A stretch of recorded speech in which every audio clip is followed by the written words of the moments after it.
প্রথম খলিফা হচ্ছেন আদম আলাইহিস সালাম। কে? তাদেরকে জান্নাতে রাখা হয়েছিল। আদম আলাইহিস সালাম এবং মা হাওয়া আলাইহাস সালাম, তাদেরকে জান্নাতে রাখা হয়েছিল। আপনারা বিস্তারিত ঘটনা জানেন। ইবলিস প্ররোচিত করেছে গাছের কাছেও যেও না, কিন্তু তারা গাছের ফল খেয়ে ফেলেছে। এরপরে আমরা পৃথিবীতে এসেছি। পৃথিবীতে আসার পরে আল্লাহ রাব্বুল আলামিন শর্ত দিয়ে দিয়েছিলেন। সূরা বাকারায় আপনারা পাবেন, কুল্না হাবিতু মিনহা জামিআ, তোমরা সবাই পৃথিবীতে নেমে যাও। সবাই বলতে এখানে আদম আলাইহিস সালাম, হাওয়া আলাইহাস সালাম, ইবলিস যে সিজদা করে নাই, ফাসাজাদু ইল্লা ইবলিস। ওয়া ইয কুলনা লিল মালায়েকা উসজুদু লি আদম ফাসাজাদু ইল্লা ইবলিস আবা ওয়াস্তাকবার। তো এই ইবলিস প্ররোচিত করে আমাদের পিতামাতাকে এই যে পৃথিবীতে পাঠিয়ে দেওয়া হলো। জান্নাত থেকে তারা পৃথিবীতে নেমে আসলেন। আল্লাহ রাব্বুল আলামিন এই দুনিয়ার জীবন সম্পর্কে দুইটা ফিলোসফি দিলেন, একদম দুইটা দর্শন। এক, আল্লাহ পাক বলছেন কুলনা হাবিতু মিনহা জামিআ, তোমরা সবাই এখন পৃথিবীতে নেমে যাও।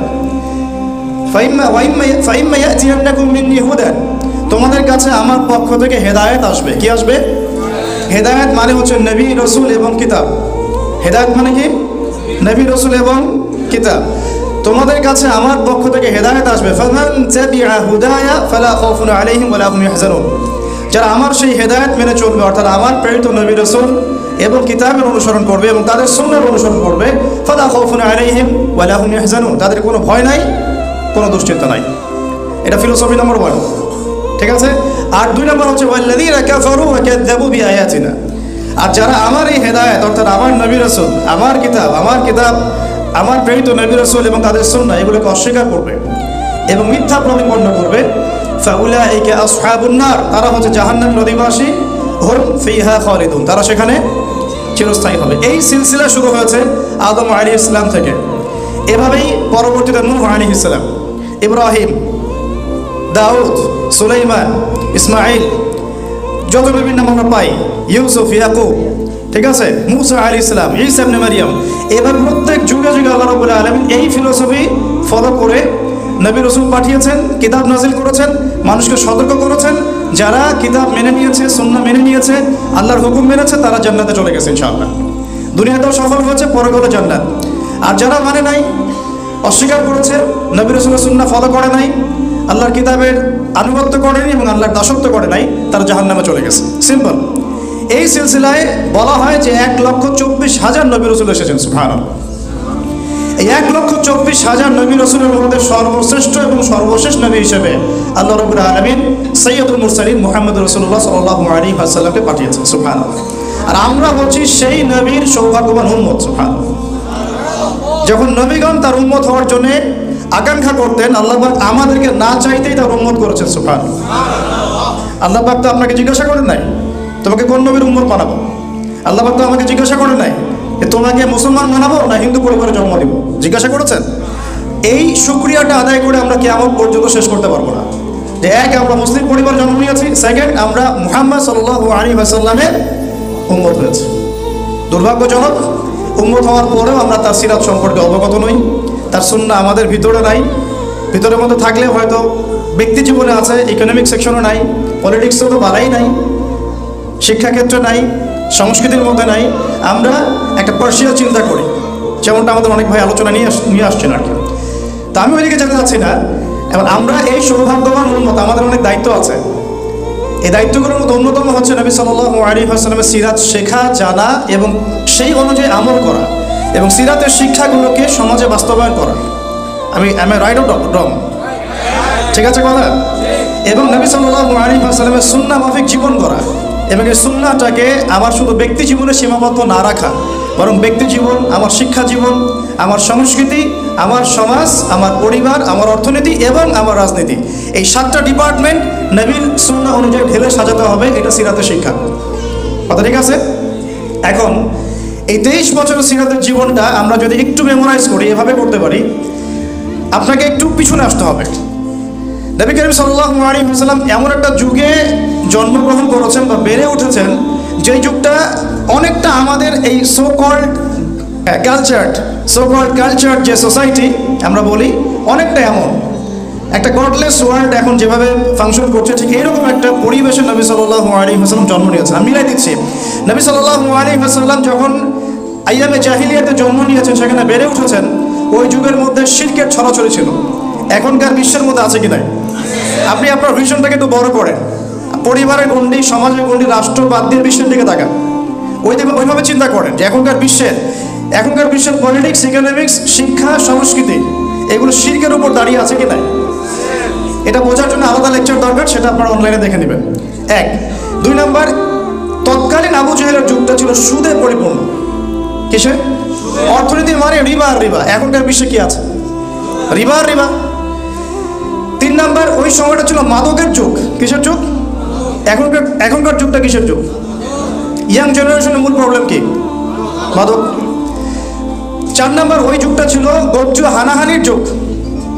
কিসের যুগ? তো এখন গোত্রীয় হানাহানিকে ব্যাখ্যা করতে হবে? এটা ধর্মীয় হানাহানি এবং পলিটিক্যাল হানাহানিতেও রূপ নিয়েছে, আমরা বুঝতেই পারছি। আর 5 নম্বর, ওই যুগের মূল সমস্যা ছিল আরেকটা, সেটা হলো নারী জাতির অবমাননা। জিনা প্রচুর ছিল, মেয়েদের বেপরদামি বেশি ছিল, ব্যভিচার বেশি ছিল, জুয়া হতো, এগুলো ছিল কি না? তাহলে এই যে আইয়ামে জাহিলিয়াতের যে মৌলিক সমস্যাগুলো, এই সমস্যাগুলো এখনকার বিশ্বে আছে না নাই? আর আমি বলতে চাচ্ছি যে নবী সাল্লাল্লাহু আলাইহি ওয়াসাল্লাম একটা পুত পবিত্র সমাজে জন্ম নেন নাই। আপনারা কি আছেন আমার সাথে? নবী সাল্লাল্লাহু আলাইহি ওয়াসাল্লাম একটা পুত পবিত্র সমাজে জন্ম নেন নাই, বরং আমাদের এই রাষ্ট্র, সমাজ বা বিশ্বের মতোই একটা জাহেলি পরিবেশে জন্ম নিয়েছিলেন। ওখানেই বেড়ে উঠেছেন, যেখানে শিরকের ছড়াছড়ি, সুদের ছড়াছড়ি, জেনার ছড়াছড়ি, ব্যভিচারের ছড়াছড়ি, জুয়ার ছড়াছড়ি, মেয়েদের সাথে অবমাননা হচ্ছে, তারপরে গোত্রীয় হানাহানি হচ্ছে, মাদকের ছড়াছড়ি। এখন নবী সাল্লাল্লাহু আলাইহি ওয়াসাল্লাম এই সমাজে বড় হয়েও নিজে কখনো এই জাহিলিয়াতের সাথে আপোষ করেন নাই। সিরাতের প্রথম শিক্ষা যে আমরা যে পরিবেশে আছি এখানে নিজেরা সেফ থাকতে হবে, নিজেরা সেফ থেকে জাহিলিয়াতের সাথে আপোষ করা যাবে না। আমি নিজে এবং আমার পরিবার, আমার আন্ডারে যারা আছে তাদেরকে এই জাহিলিয়াত থেকে দূরে রাখবো ইনশাআল্লাহ। এটা প্রথম শিক্ষা। ওই দোহাই দেওয়া যাবে না যে সমাজ তো নষ্ট হয়ে গেছে, রাষ্ট্র তো এই সমস্যা, বিশ্বে তো এই সমস্যা, না, ওই সময়ও এই সমস্যাগুলো ছিল। তারপরেও কিন্তু নবী সাল্লাল্লাহু আলাইহি ওয়াসাল্লাম নিজে কখনো মিথ্যা বলেন নাই, নিজে কখনো আমাদের খেয়াল করেন নাই। ওই সময় তাকে মানুষ আল আমিন বলছে, সাদিক আল আমিন, সাদিক আল আমিন। এবার তিনি সমাজ পরিবর্তনের চেষ্টা করছেন, হেলফুল ফিউচার তৈরি করছেন, ইত্যাদি ইত্যাদি, কিন্তু পরিপূর্ণ অ্যাপ্রোপ্রিয়েট রেজাল্ট পাওয়া যাচ্ছে না, কারণ তখনও ওহী নাযিল হচ্ছে না। আপনি সমাজ, রাষ্ট্র, বিশ্ব পরিবর্তন করতে পারবেন না যতক্ষণ পর্যন্ত আপনি ওই সমাজ, ওই রাষ্ট্র এবং ওই বিশ্বের স্রষ্টা আল্লাহর বিধান অনুযায়ী চলছেন না। সিম্পল কথা, ঠিক আছে? নিজের মন গড়ায় কোনো ফিলোসফি দিয়ে, বুদ্ধিভিত্তিক যে ফিলোসফিগুলো আমাদের, বা মানব রচিত বিধান দিয়ে, নিজের মন গড়া ফিলোসফি দিয়ে, দর্শন দিয়ে আপনি সমাজের সমস্যাগুলোকে সলভ করতে পারবেন না। কারণ সমাজের সৃষ্টিকর্তা যিনি, সেই আল্লাহর যখন দাসত্ব করা হবে এবং তার পক্ষ থেকে আরিত সেই হুদান, হেদায়াত বা ওয়াহির বিধানগুলো যখন বাস্তবায়ন করা হবে, সমাজ সুন্দর হয়ে যাবে ইনশাআল্লাহ। এটার ঘাটতি ছিল তখন নবী সাল্লাল্লাহু আলাইহি ওয়াসাল্লাম একাকিত্ব অবলম্বন করা শুরু করলেন। যেহেতু পারছেন না, তার ভালো লাগছে না পরিবেশ। আপনি যদি 5 ওয়াক্ত নামাজ পড়েন, মাত্র 5 ওয়াক্ত নামাজ, অন্য কোনো আমলও না করেন, আপনার গান শুনতে ভালো লাগবে না, ঠিক আছে কথা? আর নবী সাল্লাল্লাহু আলাইহি ওয়াসাল্লাম কোনোদিন কোনো পাপ করেনই নাই, তার সমাজের এত জাহিলিয়াত তার কাছে ভালো লাগবে কিভাবে? এই জন্য তিনি হেরা গুহায় যেতেন। আপনি বুঝতে পারছেন কথা? এই জন্য তিনি হেরা গুহায় গিয়ে থাকতেন, একাকিত্ব অবলম্বন করতেন। সমাজের জাহিলিয়াত তার ভালো লাগতো না। এক পর্যায়ে আল্লাহ রাব্বুল আলামিনের পক্ষ থেকে সেই কাঙ্ক্ষিত সময় চলে আসলো, রমাদানুল মুবারক, লাইলাতুল কদর, ওহি চলে আসলো জিবরাইল আলাইহিস সালামের মাধ্যমে। সূরা আলাক, ইকরা বিসমি রাব্বিকাল্লাযী খালাক, খালাকাল ইনসানা মিন আলাক, ইকরা ওয়া রাব্বুকাল আকরাম আল্লাযী আল্লামা বিল কলম, আল্লামাল ইনসানা মা লাম ইয়ালাম। দেখেন, প্রথম ওহিটা কি কেন্দ্রিক আসছে? পড়াশোনা কেন্দ্রিক। আল্লাহ পাক কিন্তু বললেন না শিরক করো না, মূর্তি পূজা করো না, ব্যভিচারের কাছেও যেও না, তোমরা একে অপরকে হত্যা করো না, পর্দা করো, যাকাত দাও। আছে প্রথম ওহিতে কি আছে? পড়ো পড়ো পড়ো। এটাই আমরা বলি ইয়াং জেনারেশনকে, যদি আমরা চাই যে আমাদের সোসাইটি, আমাদের নেশনটাকে পরিবর্তন করতে, লেখাপড়ার এবং জ্ঞানতাত্ত্বিক বিপ্লবের কোনো বিকল্প নাই। এবং এই উদ্দেশ্যে আমাদের আয়োজনগুলো করা, অনলাইন ইউনিভার্সিটি বলেন, মাদ্রাসা বলেন, বক্তব্য বলেন, যত কিছু আপনারা শুনছেন দেখছেন, এইগুলো একটা উদ্দেশ্যে, যাতে আমরা আমাদের প্রজন্মটাকে শিক্ষিত করতে পারি। ওই জায়গায় তারা আঘাত করেছে যাতে আপনারা একটা কি বলবো, সো কল্ড ওই যে বারবার বলছি সোকর প্রগতিশীল চেতনায় এগিয়ে যান এবং শরীফের গল্প পড়েন। এই উদ্দেশ্যে আপনাদেরকে শিক্ষাক্ষেত্রে এভাবে মূল ইসলামিক ট্র্যাক থেকে সরিয়ে ফেলা হচ্ছে। তো প্রিয় ভাইরা, এখানে ওহী আসার পরে নবী সাল্লাল্লাহু আলাইহি ওয়াসাল্লাম একটা গাইডেন্স পাচ্ছেন আল্লাহর পক্ষ থেকে সমাজ পরিবর্তনের জন্য। এবার তিনি মিশনে নামলেন। প্রথমে ভয় পেয়েছেন, তিনি স্ত্রীর কাছে গিয়েছেন, জাম্বিলুনি অনেক ঘটনা আছে, এগুলোতে আমি যাচ্ছি না, আপনারা সবাই জানেন এগুলা। মূল কথাটা কি, আল্লাহ পাক তাকে বলছেন সূরা মুজাম্মিলে গিয়ে ইয়া আইয়ুহাল মুদাম্মিল ইয়া আইয়ুহাল মুদাথথির, সূরা মুদাথথিরে গিয়ে ইয়া আইয়ুহাল মুদাথথির কুম ফাআনযির ওয়া রাব্বুকা ফাকাব্বির ওয়া থিয়াবাকা ফাতাহির ওয়া রুজা ফাহজুর। দ্বিতীয় ওহীর একটা মৌলিক কথা হচ্ছে কুম ফাআনযির, হে কম্বল আবৃত রাসূল, আপনি ভয় পায়েন না, আপনি ভয় পায়েন না, নিজের জানের উপর কোনো আশঙ্কা করেন না, আপনি আমার মনোনীত বান্দা।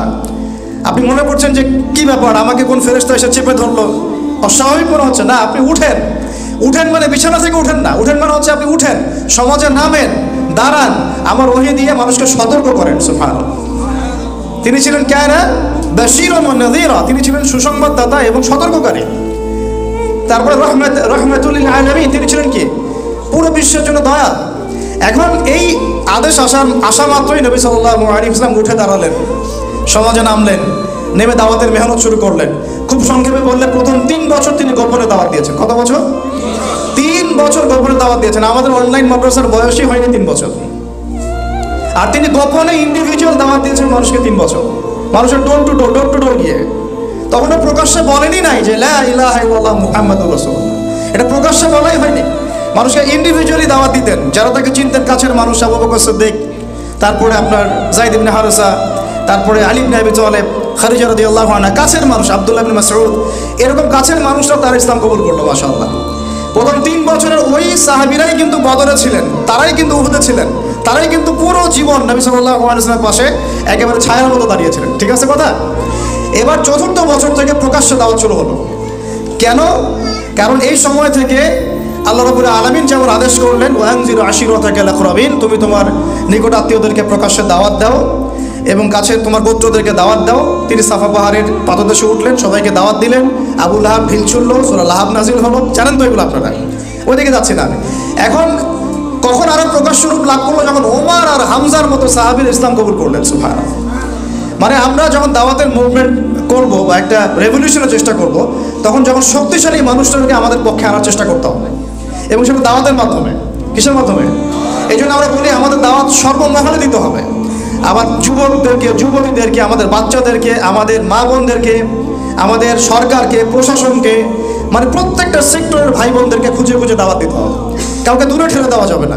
কে জানে তাদের মধ্য থেকে হামজা বের হতে পারে কিনা?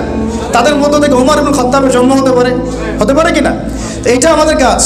তো নবী সাল্লাল্লাহু আলাইহি ওয়াসাল্লাম 4র্থ থেকে 10ম এই 7টা বছর এইভাবে প্রকাশ্যে দাওয়াত দেওয়া শুরু করলেন, যখন হামজা, ওমর এরকম বড় বড় কিছু সাহাবী ইসলাম কবুল করলেন এবং আল্লাহ পাক আদেশ করলেন। আর যখনই প্রকাশ্যে দাওয়াত শুরু হলো, তখনই নির্যাতন, নিপীড়ন, অত্যাচার চূড়ান্ত মাত্রায় বাড়তে লাগলো। প্রথম 3 বছর কিন্তু এত নির্যাতন ছিল না, ছিল 4র্থ থেকে 10ম বছর পর্যন্ত আপনি যান, দেখবেন নির্যাতনের মাত্রা শেষ নাই। সাহাবীদেরকে মারা হচ্ছে, পিটানো হচ্ছে, কাউকে সম্পত্তি থেকে বহিষ্কার করা হচ্ছে, কাউকে কি ওই যে তপ্ত মরুভূমির মধ্যে শুইয়ে দিয়ে পিটানো হচ্ছে, কত কি হয়েছে, এগুলো আলাদা আপনারা শুনেছেন, ওস্তাদরা বলেছেন। এখন এই 7 বছর কিন্তু নবী সাল্লাল্লাহু আলাইহি ওয়াসাল্লাম সাহাবীদেরকে বলেননি যে তোমরাও প্রতিবাদ করো, বলেছেন? বরং তিনি বলেছেন সাবরান আলা ইয়াসির ফাইন্নামা ওয়াইদাকুমুল জান্নাহ, তোমরা সবর করো, ধৈর্য ধরো, ইনশাআল্লাহ এর প্রতিদান হচ্ছে জান্নাত। কারণ ওই সময় প্রতিহত করার মতো শক্তি আমাদের ছিল না, বা ছিল না বললে আমি ঠিক কিছুটা ভুল করবো, আল্লাহ পাকের পক্ষ থেকে আদেশটা আসে নাই। ঠিক আছে? ওই সময় কিন্তু হামজা রাদিয়াল্লাহু আনহু বলছিলেন যে ইয়া রাসূলুল্লাহ আর কত, আপনি বললে আমরা এখন প্রতিবাদ করি। হ্যাঁ, একদিন একজন সাহাবী এসে বলছেন ইয়া রাসূলুল্লাহ আর কত সহ্য করবো, আপনি বদদুয়া করেন ওদের প্রতি। নবী সাল্লাল্লাহু আলাইহি ওয়াসাল্লাম বলছেন না, একদিন দেখবে আমার এই দিন মাশরিক আর মাগরিবে পৌঁছে যাবে, ওই সুদূর হীরা নগরী থেকে একজন আসবে, এসে তাওয়াফ করে যাবে, হজ করে যাবে, কেউ তার কোনো ক্ষতি করবে না, আল্লাহকে ছাড়া সে কাউকে ভয় করবে না। ওয়ালাকিন্নাকুম তাস্তাজিলুন, কিন্তু তোমরা খুব তাড়াহুড়া করছো। কি করছো? এই ভুলটা আমরা করছি বাংলাদেশের মানুষ। আমরা দিন প্রতিষ্ঠার ক্ষেত্রে এই ভুলটা করছি, আমরা খুবই তাড়াহুড়া করছি। আমরা মনে করছি যে এখনই করতে হবে, এভাবেই করতে হবে, আজকেই করতে হবে। একটা সিলসিলা আছে, একটা ট্র্যাক আছে, একটা কনস্ট্রাকটিভ সিরাতের আমাদের সামনে রোল মডেল আছে, আমাকে সেই পথে হাঁটতে হবে। এবং নবী সাল্লাল্লাহু আলাইহি ওয়াসাল্লাম সাহাবীদের মধ্যে ঐক্য রেখেছিলেন, বিভক্ত হয়ে যান নাই, আমরা বিভক্ত হয়ে গেছি। তিনি যা আদেশ করতেন সাহাবীরা সামি'না ওয়া আতা'না, শুনলাম মানলাম। আমাদের জনগণ এমন না, শোনে মানে এমন না, একটা কথা বলবেন উল্টাটা করবে। এখানে জামাআত পাবেন না, আপনি ইমারত পাচ্ছেন না, একজন সুযোগ্য নেতা পাচ্ছেন না যার আন্ডারে সবাই পিছনে গিয়ে দাঁড়াবে। আছে? বলেন সত্যি কথা, নাই। সবাই সবার মতো কাজ করছি আমরা। ওকে ফাইন, কাজগুলোকে সমন্বয় করতে হবে, এটা হচ্ছে আমাদের কাজ, আমাদের একটা ভিশন। এখন নবী সাল্লাল্লাহু আলাইহি ওয়াসাল্লাম এই 7 বছরে আমাদেরকে অস্ত্র হাতে প্রতিহত করতে বলেন না, বরং তিনি বলেছেন সবর করতে, হিকমার সাথে দাওয়াত দিতে। ওরা যদি আমাদেরকে খারাপ কিছু থ্রো করে, আমাদেরকে ভালো থ্রো করতে বলা হয়েছে। ঠিক আছে? ওরা খারাপভাবে যদি আমাদের সাথে কোনো অ্যাটিটিউড করে বা অ্যাটেম্প নিয়ে আসে, আমাদেরকে বলা হচ্ছে তোমরা কল্যাণ দিয়ে এর প্রতিবাদ করো, আরও ভালোটা দিয়ে করো। এই জায়গায় আমাদের ল্যাকিংস আছে কি নাই? আছে। এরপরে কি হলো, নবী সাল্লাল্লাহু আলাইহি ওয়াসাল্লাম দেখলেন যে অত্যাচারের মাত্রা প্রচণ্ড বেড়ে গেছে। তখন দুর্বল সাহাবীদেরকে তিনি বললেন তোমরা আবিসিনিয়াতে চলে যাও। কোথায়? আবিসিনিয়া। দেখেন প্রথম হিজরত কিন্তু মদিনা হয়নি, কোথায় হয়েছে?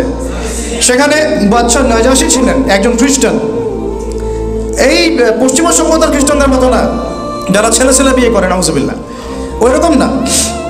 বরং তিনি ছিলেন একজন সৎ খ্রিস্টান, যিনি ঈসা আলাইহিস সালামের প্রতি ঈমান নিয়ে এসেছিলেন এবং তিনি পরবর্তীতে মুসলিমও হয়েছেন, মুসলমানদেরকে আশ্রয় দিয়েছিলেন। সূরা মারিয়ামের তেলাওয়াত শুনে মুসলমান হয়ে গেছেন, আলহামদুলিল্লাহ। মুসলমানদেরকে এমন সাহায্য তিনি করেছেন যেটা আসলে হয়তো আমরাও করতে পারবো কিনা আল্লাহ ভালো জানেন। ঠিক আছে? তো এখন তিনি যখন ইন্তেকাল করেন, নবী সাল্লাল্লাহু আলাইহি ওয়াসাল্লাম তার গায়েবারা জানাজাও কিন্তু করেছেন। এই বাচ্চা নাজাশীর কথা বলছি। তার রাজ্যে তিনি মুসলমানদেরকে আশ্রয় দিলেন, তারা শান্তিতে থাকতে লাগলেন। এইদিকে দাওয়াতের মেহনত চলতে লাগলো মক্কায়। চলতে দেখা যাচ্ছে মক্কাতে 3 বছর বয়কট করে দিল আমাদেরকে। মনে আছে 3 বছর বয়কট? ওদের সাথে চলবো না, ফিরবো না, বিয়ের শাদী করবো না, গাছের ছালপাতা খেয়ে তারা থাকতে লাগলেন শিয়ারে আবু তলেব, ওই পাহাড়ের পাদদেশে। ওই সময় সাহাবীদের গায়ের রোদ এত বেশি ছিল, কেউ যদি খাবার অনুদান দিয়ে যেত না, তারা ফিরিয়ে দিতেন যে অনুদানের দরকার নাই, আল্লাহ খাওয়াবে আমাদেরকে। সত্যি বলছি, বাস্তবতা সিরাত আর আমাদের মধ্যে আকাশ পাতাল পার্থক্য, অনতিক্রম্য ব্যবধান একটা। এই ব্যবধানটা যত কমবে ইসলাম তত বিজয়ী হবে ইনশাআল্লাহ। এই ব্যবধান যত কমাতে পারবো তত ইসলাম বিজয় লাভ করবে ইনশাআল্লাহ। এই ব্যবধান কমানোর দায়িত্ব কিন্তু ইন্ডিভিজুয়ালি আমাদের প্রত্যেকের সবার। এখন আসেন, এই 3 বছরের বয়কট জীবন শেষ হয়েছে আপনারা জানেন অলৌকিকভাবে। আল্লাহ পাক ওই বয়কটের দলিল নাম্বারটা খাইয়ে দিয়েছেন ওই মাটির পোকা দিয়ে, এটা আপনারা জানেন। 3 বছর বয়কটের পরে নবী সাল্লাল্লাহু আলাইহি ওয়াসাল্লামের জীবনে ঘটে যায় 3টা বড় ঘটনা। একটা হচ্ছে চাচা আবু তালেবের ইন্তেকাল, যে আবু তালেব ছিল সাপোর্ট, মক্কায় সবচেয়ে বড় সাপোর্ট, তাই না? তিনি এত বড় সাপোর্ট ছিলেন যে আমরা করতে পারিনি নবীকে এখন পর্যন্ত, আমরা তো দাঁড়িয়ে রাখতে পারছি না। আর চাচা আবু তালেব পুরো ন্যাশনাল এগেনস্টে তার ভাতিজাকে সাপোর্ট দিয়েছেন, তারপরে শেষ পর্যন্ত ইসলাম কবুল করতে পারেন নাই। আর আল্লাহ পাক আপনাকে আমাকে মুসলিম পরিবারে জন্ম দিয়েছেন, আমরা হক আদায় করতে পারি না। কথা বোঝা যাচ্ছে কি আমার? এখন আসেন, চাচা আবু তালেবের ইন্তেকালের মাত্র কয়েকদিন পরেই ইন্তেকাল করেছেন খাদিজা রাদিয়াল্লাহু আনহা, সবচেয়ে প্রিয়তমা প্রেমময় স্ত্রী। এই শেল্টার, তখন তিনি অনেক ব্যথিত, বিষণ্ণ। ওই সময় আল্লাহ রাব্বুল আলামিন তাকে মেরাজ করালেন, সুবহানাল্লাহ। একেবারে আল্লাহ রাব্বুল আলামিনের কাছে নিয়ে গিয়ে ওহীগুলো করলেন। মনে আছে সূরা বাকারা শেষের আয়াতগুলো? সালাত 50 ওয়াক্ত থেকে কমতে 5 ওয়াক্ত আল্লাহ পাকের নিদর্শন দেখালেন। বাইতুল মুকাদ্দাসে নিলেন, সেখানে ইমামদের তিনি ইমামতি করলেন। আল্লাহ পাক তার কষ্ট ভুলিয়ে দিলেন। এরপরে ইসলামের টার্নিং পয়েন্ট চলে আসে। এরপরে 11তম বছরে, এর আগে নবী সাল্লাল্লাহু আলাইহি ওয়াসাল্লাম তায়েফে গিয়েছেন, তায়েফের আলোচনা আপনারা শুনেছেন। সেখানে আব্দু ইয়ালাই, আব্দু মাসউদ, হাবিব বিন আমর তারা ইসলাম কবুল করে নাই, বরং তায়েফবাসী নবীকে মেরেছে, রক্তাক্ত করেছে, ফিরিয়ে দিয়েছে। এবং এই ফিরিয়ে দেওয়ার ঘটনা কত হৃদয় বিদারক ছিল সেটা আমরা আরিফ বিন হাবিব ভাইয়ের মুখ থেকে শুনেছি। এখন তিনি কিন্তু বদদোয়া করেন নাই, বরং তিনি তায়েফবাসীর জন্য দোয়া করেছেন যে আমি আশা করি যে আল্লাহ পাক তাদের ওরস থেকে এমন প্রজন্ম বের করবে যারা পরবর্তীতে আল্লাহর প্রতি ঈমান আনবে ইনশাআল্লাহ। তো দেখেন, আমাদের দায়ীদের মধ্যে, আমাদের যারা ইসলাম প্রতিষ্ঠায় আমরা কাজ করতে চাই বা স্বপ্ন দেখি, আমাদের মধ্যে কি এই সুলভটা আছে? এইরকম মানে ওপেন মাইন্ডেড একটা হৃদ্যতা আছে কি? এই মাইন্ডেড নাই, বরং আমরা সিলি একটা ইস্যু নিয়েও বদদোয়া করে ফেলি মানুষকে। আল্লাহ নবী সাল্লাল্লাহু আলাইহি ওয়াসাল্লাম বদদোয়া তো করেন নাই, পুরা উল্টা দোয়া করলেন তাদের জন্য। অপশন দেওয়া হচ্ছিল, পাহাড় পর্বত ফেরেশতা একেবারে চাপ দিয়ে মালাকুল জীবন ওদেরকে শেষ করে দিবে, তিনি করেন নাই। আপনারা আবু হুরায়রা রাদিয়াল্লাহু আনহু নাম শুনেছেন? সবচেয়ে বেশি হাদিস বর্ণনাকারীদের একজন। হ্যাঁ, তিনি কিন্তু তায়েফবাসীদের যে উপগোত্রগুলো আছে তার একটা উপগোত্রের মানুষ। ওই দিন যদি তিনি বদদোয়া করতেন, আমরা আবু হুরায়রা রাদিয়াল্লাহু আনহুকে পেতাম না। বুঝতে পারিনি। এরপরে যাক আলহামদুলিল্লাহ, নবী সাল্লাল্লাহু আলাইহি ওয়াসাল্লাম মক্কায় ঢুকলেন। আল্লাহ রাব্বুল আলামিন মদিনা থেকে এবার 11 নম্বর বছরে 6 জন যুবককে পাঠালেন। কয়জন যুবকরা? শুনেন ভালো করে। এবার ইসলামের টার্নিং পয়েন্ট এখান থেকে আমি কনক্লুশনে যাচ্ছি। 6 জন যুবকের নেতা ছিলেন আসাদ বিন জুরাহ রাদিয়াল্লাহু আনহু। এই সাহাবী, এই 6 জন মানে সাহাবী পরে ইসলাম কবুল করেছেন, তাই সাহাবী বলছে অবশ্যই। তারা জানতেন শেষ জামানায় একজন নবী আসবেন। কি জানতেন? শেষ জামানায় আরেকজন নবী। কার কাছ থেকে জানতেন? ইহুদিদের কাছ থেকে। ইহুদিরা কোথায় ছিল? মদিনায় ছিল। কয়টা গোত্র ছিল? 3টা, বনু কুরাইজা, বনু কাইনুকা, বনু নাজির। ওরা মদিনায় কি করছিল? ওরা মদিনায় শেষ নবীর আগমনের অপেক্ষা করছে। তাহলে ওরা এখন ফিলিস্তিনে কি করছে? ওদের মাসিহ দাজ্জালের আগমনের অপেক্ষা করতেছে। বোঝাতে পারতেছি আমি কি বিষয়টা? এখন সারা দুনিয়া বাদ দিয়ে বাইতুল মুকাদ্দাসে কি করতেছে? রাশিয়া জায়গা দেয় না কেন? আমেরিকা যে ওর বন্ধু, ওকে জায়গা দেয় না কেন? আমেরিকা তো অনেক জায়গা ফাঁকা পড়ে আছে। ও তো চাইলে 10টা ইসরায়েল রাষ্ট্র প্রতিষ্ঠা করতে পারো, ওখানে করে না কেন? ব্রিটেন বেলফোর্ড ডিক্লারেশনের মাধ্যমে এই আপনার 1917 সালে জায়গা উন্মুক্ত করলো, উসমানীয়দেরকে বের করে দিল, তাই না? উসমানীয়দেরকে পরাজিত করে ওই জায়গা উন্মুক্ত করলো, করে ব্রিটেন সেখানে থাকলো না কেন? ওদেরকে জায়গা দিল কেন? এত যদি মিত্রতা, পশ্চিমা কোনো কান্ট্রি ওদেরকে জায়গা দেয়নি কেন? দিয়েছে? কোনো কান্ট্রি জায়গা দিয়েছে? সব বাদ দিয়ে জেরুজালেমে কি? সব বাদ দিয়ে মদিনায় যেমন যে ইস্যুটা ছিল, সব বাদ দিয়ে এখন জেরুজালেমের সেম ইস্যু। ওইখানে তার অপেক্ষা করছিল ওই 3টা কওম, বনু কুরাইজা, বনু কাইনুকা, বনু নাজির, শেষ নবী মুহাম্মদ সাল্লাল্লাহু আলাইহি ওয়াসাল্লামের আগমনের জন্য। এবং তাকে পেলে তারা বায়াত করতো, করে ইসলাম কবুল করে ধন্য হতো, দুনিয়া আখিরাতে সফল হতো। এটা ছিল ওদের শেষ অপশন। এই কাজটা না করার ফলে তাদের নাম ইয়াহুদ থেকে মাকদুব হয়েছে। ইয়াহুদ থেকে কি হয়েছে? মাকদুব হয়েছে, গায়রুল মাকদুবি আলাইহিম ওয়ালাদ-দালিন। আর বনু ইসরাইল থেকে ইয়াহুদ কেন হয়েছে? ঈসা আলাইহিস সালামকে অস্বীকার করার কারণে। বুঝতে পারতেছি? ঈসা আলাইহিস সালামকে অস্বীকার করার কারণে বনু ইসরাইল থেকে ইয়াহুদ হয়েছে। আর মুহাম্মদ সাল্লাল্লাহু আলাইহি ওয়াসাল্লামকে অস্বীকার করার মধ্য দিয়ে ইয়াহুদ থেকে কি হচ্ছে? মাকদুব, অভিশপ্ত। এরপর আর কোনো লেভেল নাই, শেষ। একেবারে ওর দরজা বন্ধ হয়ে গেছে। এরপর সর্বশেষ চান্স ছিল ওইটাই, শেষ। তো ওরা এখন এখানে কি করে? উত্তর হচ্ছে ওরা ওদের মাসিহ দাজ্জালের আগমনের অপেক্ষা করছে ওখানে, এবং তার জন্যে একটা হোলি ল্যান্ডে একটা স্টেট কায়েম করার চেষ্টা করছে, যেটাতে মোটামুটি তারা 80% ডান। তো এই জিনিসগুলো আমাদেরকে এসকাটোলজির জ্ঞান শেখার জন্য উদ্বুদ্ধ করবে ইনশাআল্লাহ। আমরা অনুরোধ করবো সিরাতের সাথে, কোরআনের সাথে, হাদিসের সাথে, ইতিহাসের সাথে সমসাময়িক বিশ্বের সম্পর্কে জ্ঞান অর্জন করেন। এটা আপনাদের জন্য অনেক বেশি জরুরি। আল্লাহ পাক তৌফিক দান করে দেন। এখন ওদিকে আমি যাচ্ছি না, লম্বা করবো না, বিশেষ করে দিচ্ছি ভাই যে এই কোন জায়গায় ছিলাম? 6 জন যুবক যখন চলে আসলেন, এসে বায়াত করলেন একদম ইনস্ট্যান্ট। তারা জানতেন তিনি নবী, কোরআন তেলাওয়াত শুনিয়েছেন, বুঝে ফেলেছেন কোরআন শুনি ইনি শেষ নবী। বায়াত করে চলে গেলেন মদিনায়। পরের বছর তারা আরও 6 জনকে নিয়ে আসলেন, মোট 12 জন। কতজন? মোট 12 জন। এই 12 জন যখন ইসলাম কবুল করলেন, নবী সাল্লাল্লাহু আলাইহি ওয়াসাল্লাম তাদের সাথে একজন দাঈ আল্লাহকে পাঠিয়ে দিলেন। তার নাম হচ্ছে মুসআব বিন উমাইর রাদিয়াল্লাহু আনহু, যিনি কি ধনী দুলাল ছিলেন, সব ছেড়ে দিয়েছেন ইসলামের জন্য, একদম সব। শেষে তাকে দাফন করার জন্য একটা কাপড়ও পাওয়া যায় নাই, ঘাস দিয়ে তাকে দাফন করা হয়েছে উহুদের মাঠে। তো মুসআব বিন উমাইর রাদিয়াল্লাহু আনহুকে আল্লাহ নবী পাঠিয়ে দিলেন, তুমি যাও মদিনায় দাওয়াতি কাজ করো। কিসের কাজ করো? দাওয়াতি কাজ করো। কার জন্যে? কোনো দলের পক্ষে, কোনো ব্যক্তির পক্ষে, নাকি আল্লাহর জন্যে? শুধুমাত্র আল্লাহর দিকে মানুষকে ডাকবা, আর আমাকে শেষ নবী হিসেবে মানবে, এই ইতাআতের দিকে তুমি ডাকবা। তিনি গেলেন। আল্লাহ পাক তাকে এত বরকত দিয়েছিলেন আলহামদুলিল্লাহ, মাত্র 1 বছরে। কত বছর? 1 বছরে মদিনার 75টা ফ্যামিলি ইসলাম কবুল করেছে আলহামদুলিল্লাহ। এটা কিন্তু ছোট সংখ্যা না, ওই সময় প্রেক্ষাপটের সংখ্যাটা অনেক বড়। আর তাদের মধ্যে নেতৃস্থানীয় অনেক ব্যক্তির বর্গ ছিল আলহামদুলিল্লাহ। নেতৃস্থানীয় ব্যক্তি যাদের কথা অন্যরা শুনে, এমন অনেক মানুষ ছিল সেখানে। তো আওস ও খাজরাজ যখন ইসলাম কবুল করলো, তখন নবী সাল্লাল্লাহু আলাইহি ওয়াসাল্লামের উপরে হিজরত করার আদেশটা আসলো। এবার আপনি হিজরত করতে পারেন। নবী সাল্লাল্লাহু আলাইহি ওয়াসাল্লাম এবার গিয়ে হিজরত করলেন মদিনায়। তাহলে প্রেক্ষাপটটা তৈরি হয়েছে মক্কায়, আর মদিনায় রাষ্ট্র কায়েমের প্রেক্ষাপটটা আগে থেকেই দাওয়াতের মাধ্যমে তৈরি হয়েছিল। এবার সেখানে গিয়ে তিনি যা করলেন, তিনি তখন আর কিন্তু দুর্বল নন। মুসলমানরা তখন আর কি না, দুর্বল না। সাহাবীরা নির্যাতিত না। তারা একটা ভূখণ্ড পেলেন, একটা জনসমষ্টি পেলেন, একটা সার্বভৌমত্ব পেলেন, একটা রাষ্ট্রের ফাংশন যা লাগে সবই পেলেন। সেখানে গিয়ে তিনি মক্কার মতো দারুল আরকামের মতো মসজিদ নববী নির্মাণ করলেন। তার আগে মসজিদে কুবা নির্মাণ করেছেন। ঠিক আছে কথা? তারপরে তিনি আনসার আর মুহাজিরদের মধ্যে ভ্রাতৃত্বের বন্ধন স্থাপন করলেন। মানে ঐক্য লাগবে আপনার, তাছাড়া আমরা দিন প্রতিষ্ঠা করতে পারবো না। তারপরে তিনি ইহুদিদের সাথে অন্যদের সাথে মদিনা সনদ করলেন, ঠিক আছে। এই সনদগুলো ভঙ্গ করেছিল ইহুদিরা। তার ফলশ্রুতিতে বনু কাইনুকাকে বের করা হয়েছে, বনু নাজিরকে বের করা হয়েছে, বনু কোরাইজাকে বের করা হয়েছে, যুদ্ধগুলো হয়েছে। এরপরে সামরিক বাহিনী গঠন হয়েছে, অর্থনীতির ভিত্তি শক্ত করা হয়েছে, সারিয়া অভিযানগুলো শুরু হয়েছে।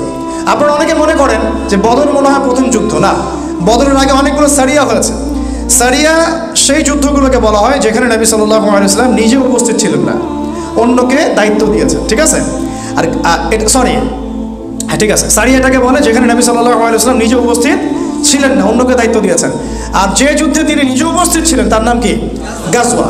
তো এই কয়েকটা সারিয়া হওয়ার পরে আবু সুফিয়ানের কাফেলা যাচ্ছিল শামে, ওইটাকে আক্রমণ করাকে কেন্দ্র করে ঘটনা ঘটে গেল এবং এটাকে কেন্দ্র করে বদরের প্রেক্ষাপট তৈরি হলো। এবং বদরের যুদ্ধ মুসলমানরা জয়লাভ করলো, আপনারা জানেন, একদম বিশাল ব্যবধানে 70 জন কাফের মারা গেল, 70 জনকে বন্দী করা হলো।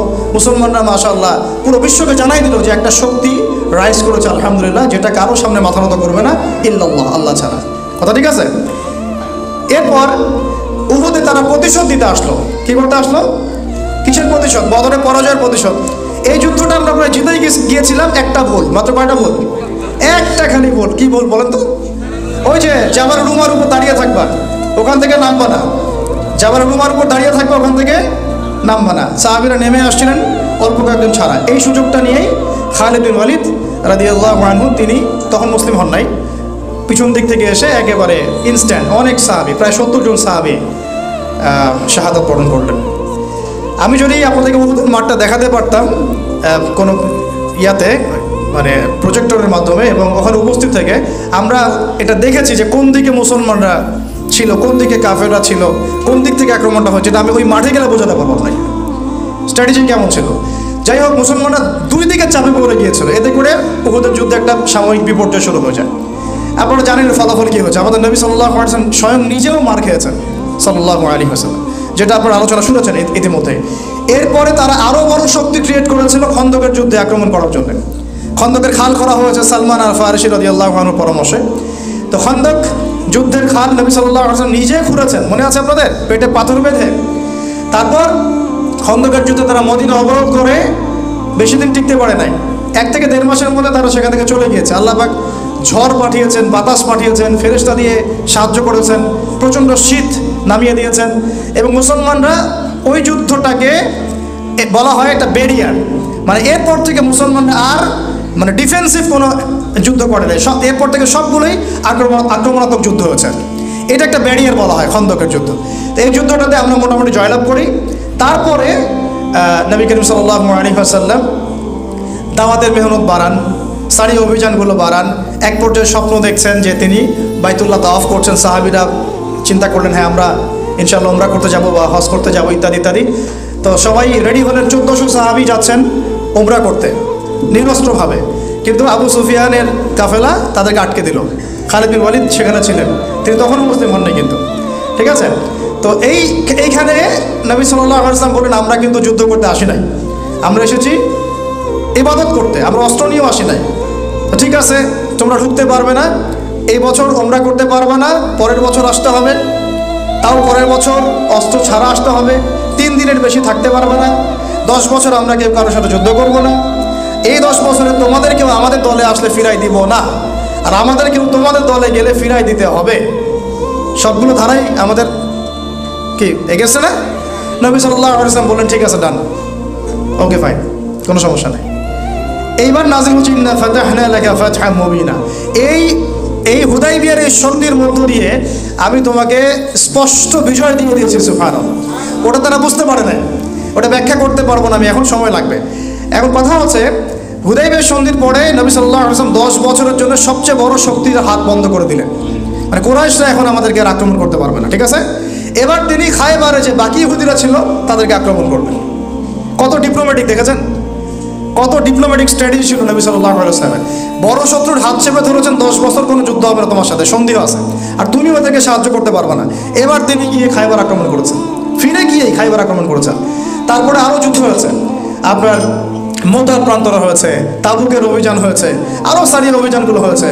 তো তো এই অভিযানগুলোর মধ্য দিয়ে মুসলমানদের সংখ্যাও যেমন বেড়েছে, অর্থনীতি সমৃদ্ধ হয়েছে, তারপরে আমাদের ভূমির পরিমাণ বেড়েছে, রাষ্ট্রের আয়তন বেড়েছে, সব কিছু মিলিয়ে আমরা অনেক শক্তিশালী হয়েছি।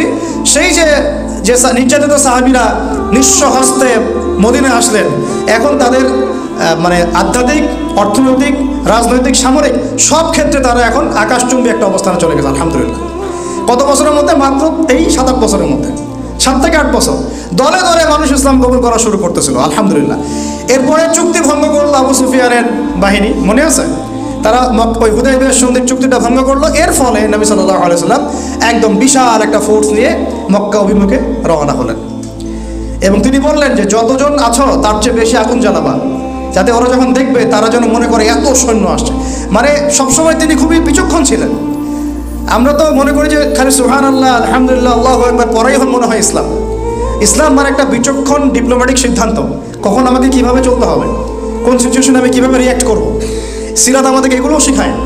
তো প্রায় বলা যায় যে বিনা যুদ্ধেই মক্কা মোটামুটি জয় হয়ে গেল। মক্কা জয় হওয়ার পরে আল্লাহ রাসূল সাল্লাল্লাহু আলাইহি ওয়াসাল্লাম সবাইকে আমভাবে মাফ করে দিলেন।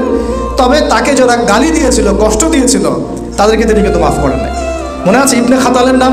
কাবার ওই যে গেলাফ ধরেছিল, ওই অবস্থায় তাকে হত্যা করা হয়েছে। কেন?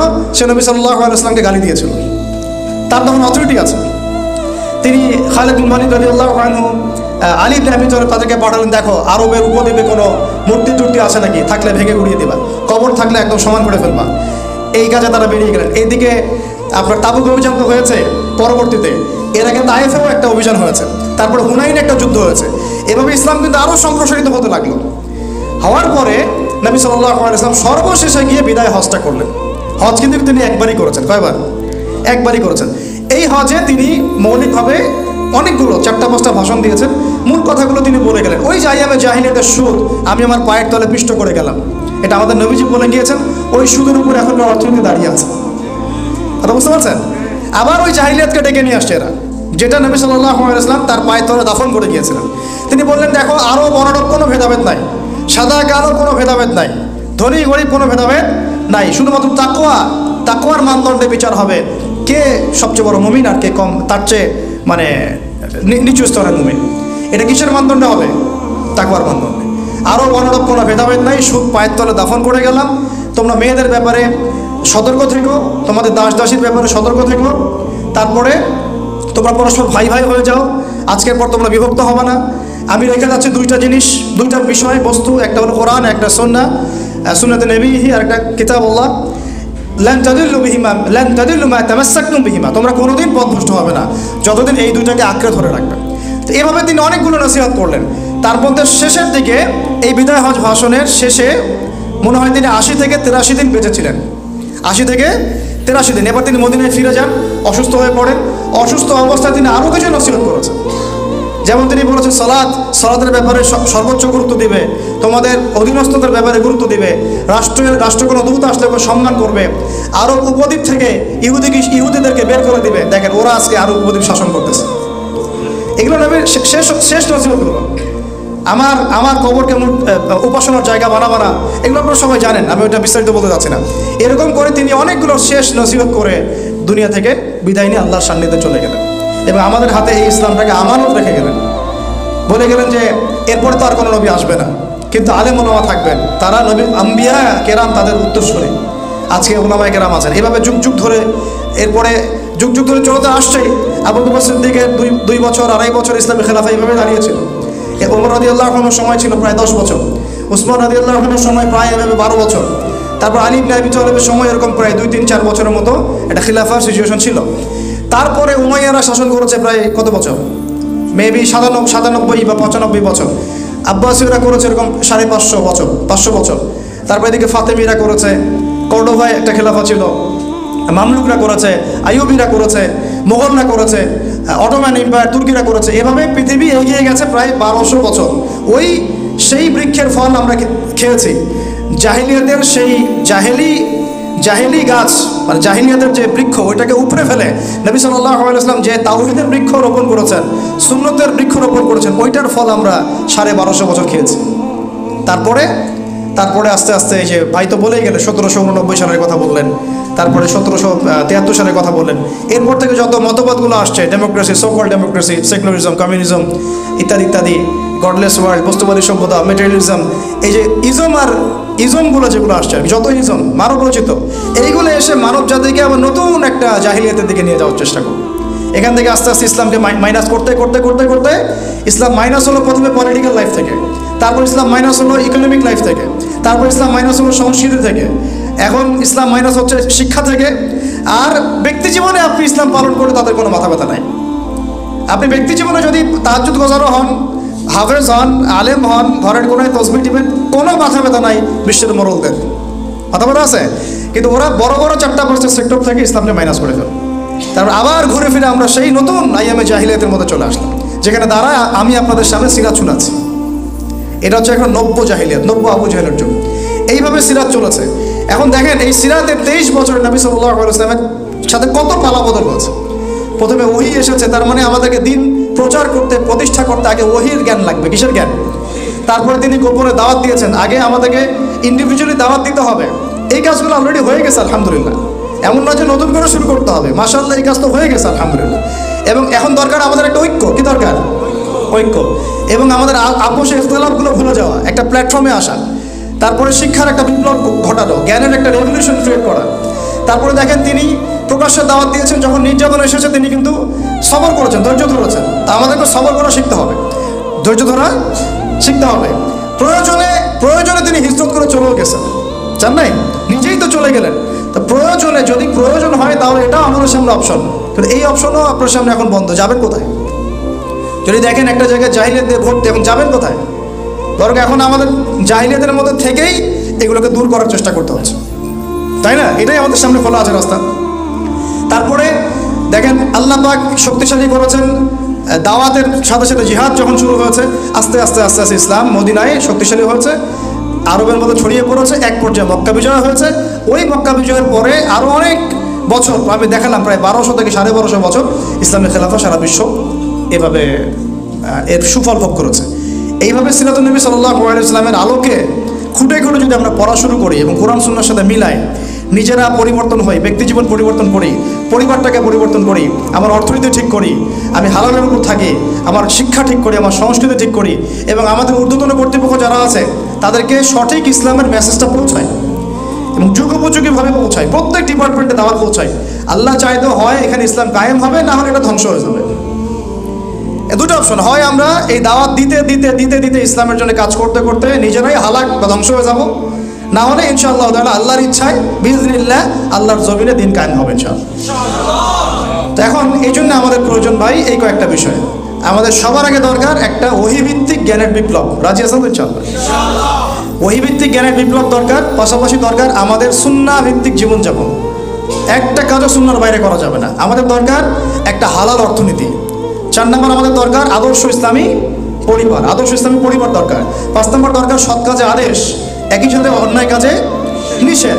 দরকার ওলামায়ে কেরামদের মধ্যে ঐক্যের প্ল্যাটফর্ম ক্রিয়েট করা, উম্মাহকে আর ভাগ না করা। যথেষ্ট হয়েছে, এগুলো বন্ধ করেন আল্লাহর ওয়াস্তে। যা হয়েছে যথেষ্ট, যা হয়েছে প্রয়োজনের চেয়ে অনেক বেশি হয়ে গেছে।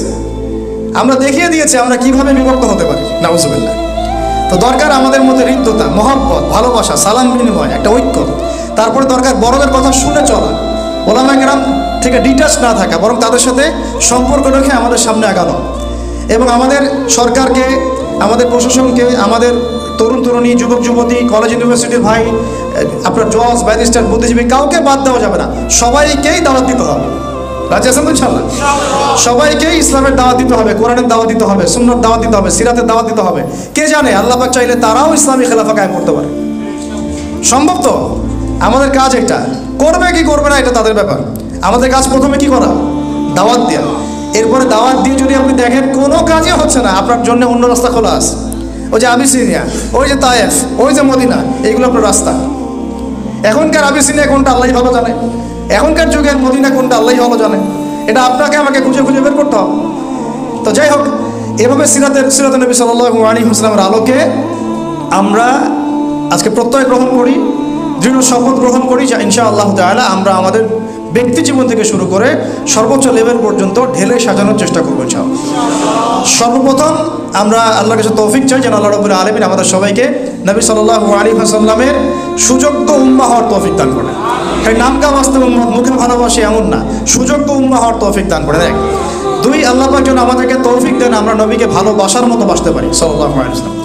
আমরা নবী সাল্লাল্লাহু আলাইহি ওয়াসাল্লাম রেখে যাওয়া এই কোরআন এবং সুন্নাহর আমানত নিজে শিখবো ইনশাআল্লাহ, পরিবারকে শেখাবো, ওর আলোকে আমরা দাওয়াতের মেহনত করবো ইনশাআল্লাহ। প্রয়োজনে এটা প্রতিষ্ঠার জন্য আমরা সার্বিক জিহাদ আঞ্জাম দেবো ইনশাআল্লাহ।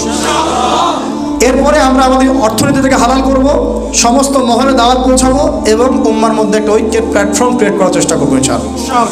আমরা কারো প্রতি মানে চরমপন্থী হব না, একই সাথে আমরা শৈথিল্যতাবাদীও হব না, আমরা গোলালু মার্কাট তালগোল পাকানো এরকম মুসলিমও হব না, আবার একই সাথে চরমপন্থী ওভার এগ্রেসিভ কোনো পদক্ষেপের দিকে যাব না, আমরা মধ্যমপন্থী হব ইনশাআল্লাহ। এবং এইভাবে আমরা সিরাতের শিক্ষাকে কাজে লাগিয়ে আগামী দিনে আল্লাহ পাকের জমিনে আল্লাহর দিনকে প্রতিষ্ঠার চেষ্টা করবো ইনশাআল্লাহ। আল্লাহ পাক আমাদের সবাইকে ব্যক্তি জীবন থেকে শুরু করে আমাদের পারিবারিক জীবন, অর্থনৈতিক জীবন, আমাদের সামাজিক জীবন, আমাদের রাষ্ট্রীয় জীবন নবী সাল্লাল্লাহু আলাইহি ওয়াসাল্লামের পবিত্র সিরাতের আলোকে, সুন্নাহর আলোকে, সর্বোপরি আল্লাহ পাকের কোরআনের বিধানের আলোকে ঢেলে সাজানোর তৌফিক দান করেন। আল্লাহুম্মা আমিন। আকুলু কাওলি হাযা আস্তাগফিরুল্লাহ লি ওয়া লাকুম ওয়া লিসাইরিল মুসলিমিন। বারাকাল্লাহু লানা ওয়া লাকুম বিল আয়াতিল হাকীম।